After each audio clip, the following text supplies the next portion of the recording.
Bayangkan, lebih dari 1000 tahun lalu, seorang raja menorehkan catatan di atas batu yang kemudian menjadi salah satu kunci untuk membuka sejarah Mataram kuno. Inilah prasasti Mantiasih yang dikeluarkan oleh Sri Maharaja Rakai Watukura Dyah Balitung pada 907 Masehi. Dan salah satu bagian terpenting prasasti ini adalah penyebutan nama-nama raja yang dianggap pernah memerintah Mataram kuno sebelum Dyah Balitung. Urutannya dimulai dari Rakai Mataram Sang Ratu Sanjaya, kemudian Rakai Panangkaran, Rakai Panunggalan, Rakai Warak, Rakai Garung, Rakai Pikatan, Rakai Kayuwangi, Rakai Watuhumalang, dan akhirnya Rakai Watukura Dyah Balitung. Mengapa daftar ini sangat penting? Karena tanpa prasasti seperti Mantiasih, kita akan jauh lebih sulit menyusun urutan penguasa Mataram kuno. Bahkan kajian arkeologi menyebut Mantiasih sebagai salah satu sumber utama dalam merekonstruksi sejarah kerajaan tersebut.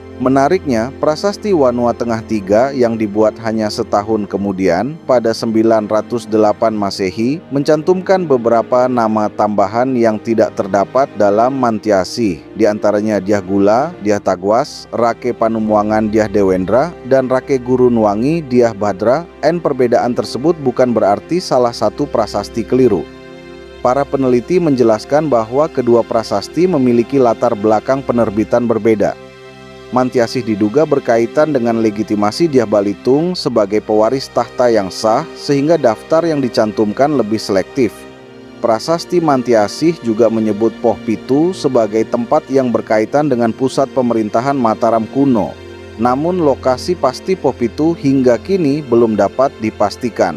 Jadi, jika kita melihat prasasti Mantiasih hari ini, kita sebenarnya sedang membaca salah satu dokumen politik terpenting dari Jawa abad ke-10, sebuah catatan yang membantu menghubungkan nama-nama raja dan perjalanan panjang Mataram kuno. Dan yang menarik, semua itu tersimpan dalam sebuah prasasti yang namanya mengingatkan kita pada Mantiasih, wilayah yang berada di kawasan kota Magelang.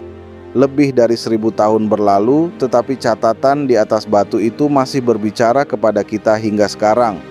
Bagaimana menurut kalian? Tulis di kolom komentar.